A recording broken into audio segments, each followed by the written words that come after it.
Hi you guys, it's E.T. and I'm going to be reading spooky and queer books for Halloween.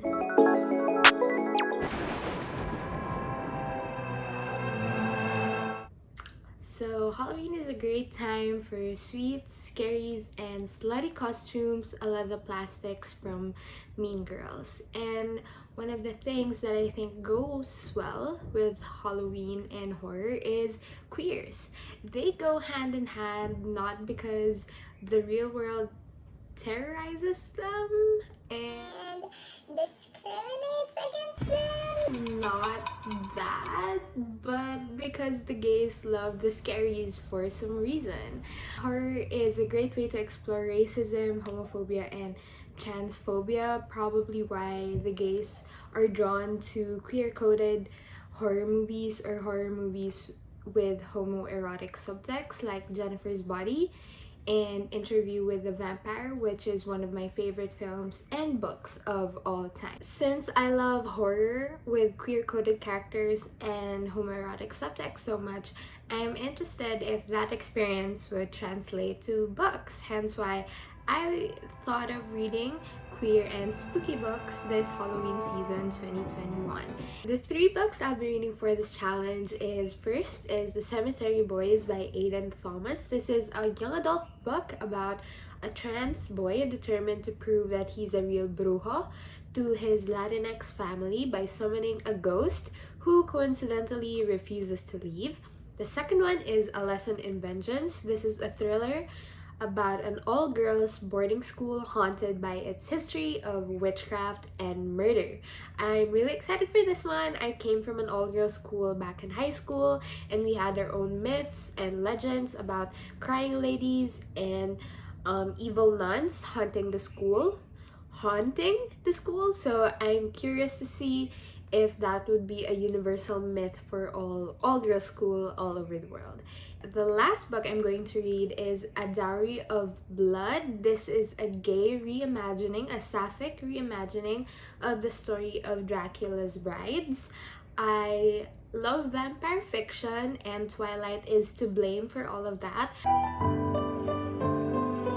I'm also really excited for this one because I love Carmilla, the first ever lesser known gothic vampire novel, which features Carmilla, a woman vampire who preys on other women. Wink wink. Hopefully I finish all three before Halloween season ends. So that's basically it. I'll be reading 3 horror thriller books for Halloween, and I can't wait to get scared out of my mind and hopefully have a little more fun this Halloween season aside from dressing up and eating chocolates.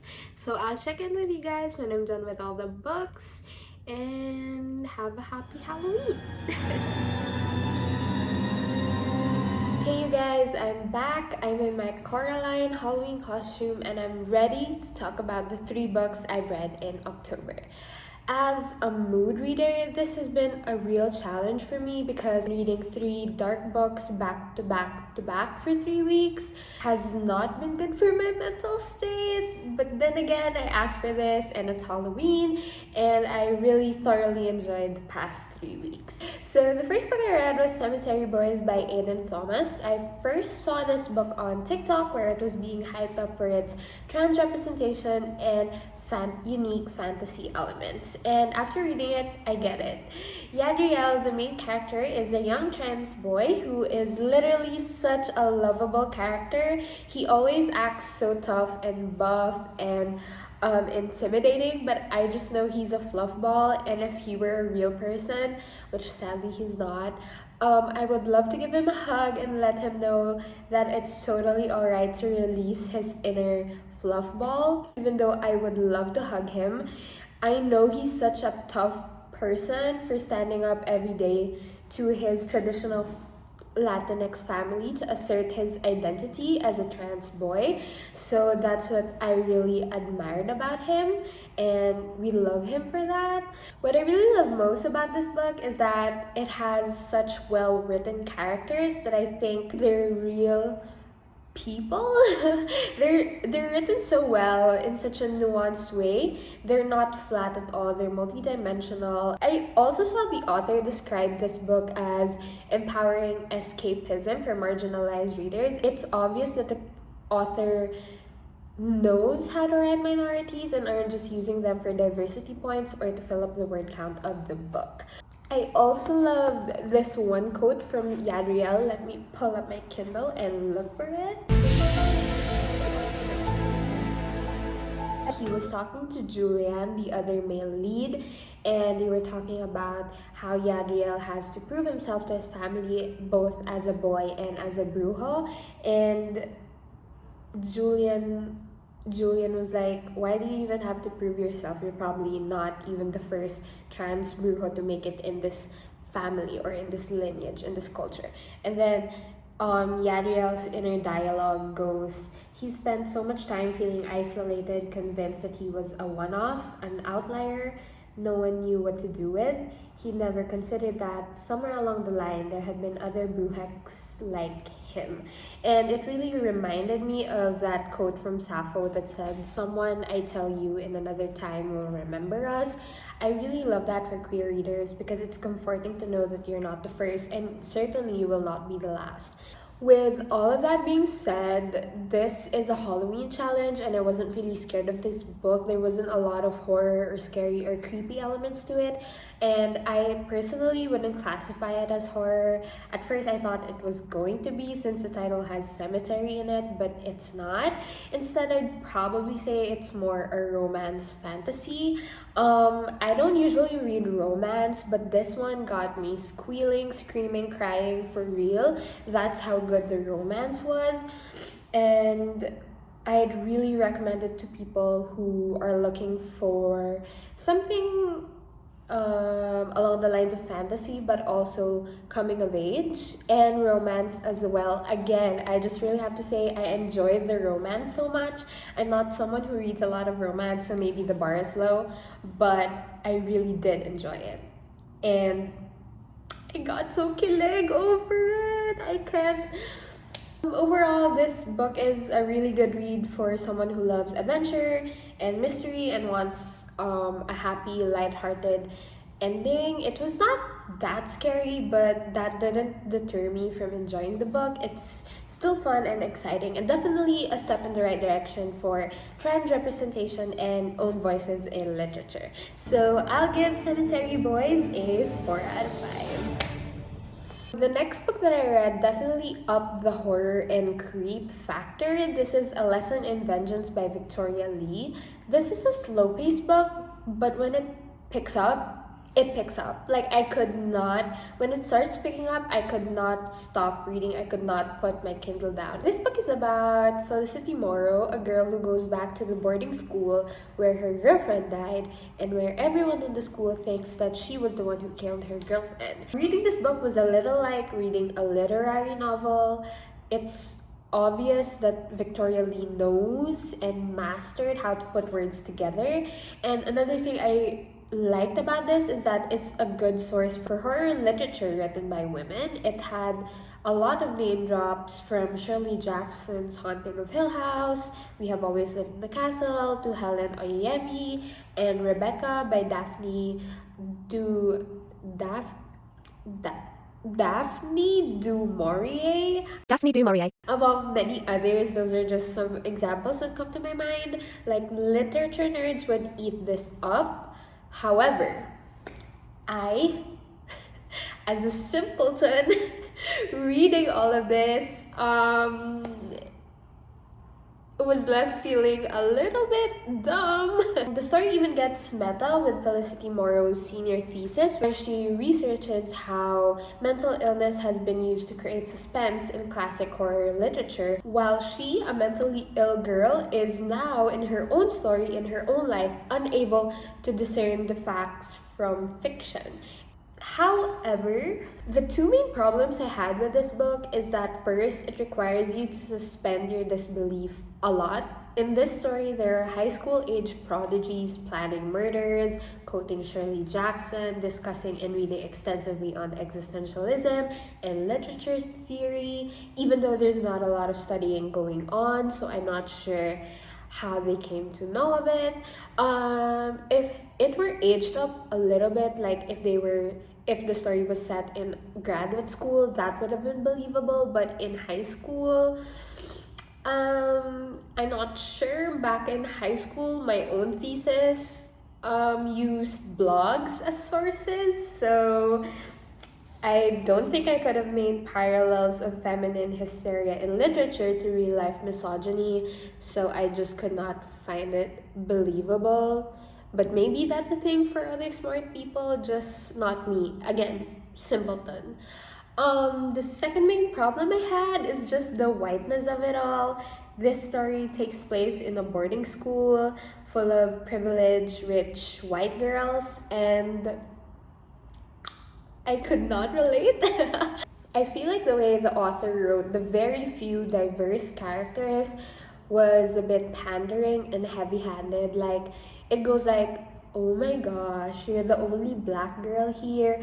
Racism must suck. Aww. Or there was a non-binary character, and the way it was written goes like, did I mention they were non-binary, living in a non-binary existence, doing non-binary things? So it was very heavy-handed. It lacked nuance to me, especially coming off from Cemetery Boys that had multi-dimensional, diverse characters. Like, I'm not sure if Victoria Lee was just trying to insert diversity just so she can insert diversity, but I don't think those parts were written very well. I would recommend this to people who are looking for a slow-paced, dark academia murder mystery, and people who enjoy the will they won't they trope and enjoy morally gray protagonists. It's definitely a creepy read, but again, it's just too heavy-handed on the diversity for me, and it's too white and sometimes not that believable age-wise, but nevertheless, I'll give it 3.5 stars. I was creeped out, maybe because there were also shadows in my bedroom moving around while I was reading this, but mostly because of the atmospheric and creepy writing. Speaking of white and morally gray characters, let's move on to the last book I read for this challenge, A Dowry of Blood by S.T. Gibson. So this is a queer and polyamorous reimagining of the story of Dracula's brides.